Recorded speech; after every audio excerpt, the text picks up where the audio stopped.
Bonjour, Pierre Daran, je suis le proviseur du lycée professionnel agricole de Riscle.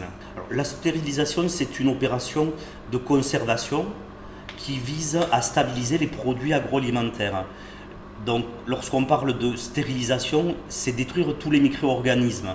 Donc, les micro-organismes, ce sont les virus, les bactéries, les levures, les moisissures. Et pour détruire ces micro-organismes, on le fait par la chaleur, c'est-à-dire qu'on va chauffer le produit à une certaine température pendant un certain temps. Par contre, souvent, pour des produits acides, tels que les jus de fruits ou les jus de fruits fermentés, une pasteurisation est souvent suffisante, puisque même s'il reste des micro-organismes sous une forme résistante, le pH, donc l'acidité en fait du produit, empêche les spores d'éclore, donc les micro-organismes de se développer.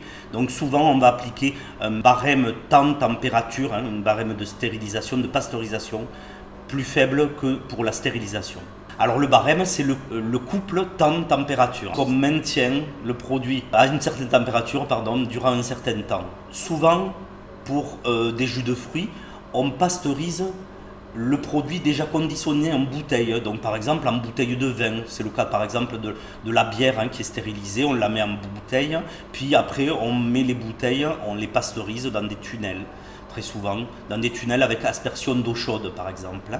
Donc cela suppose qu'il faut avoir un pasteurisateur, et cela suppose qu'il faut avoir, par exemple, le plus simple serait de pasteuriser des bouteilles de jus de fruits, fermentés ou pas, dans une cuve contenant de l'eau chaude, donc une sorte de bain-marie, et de les mettre ces bouteilles dans un bain-marie.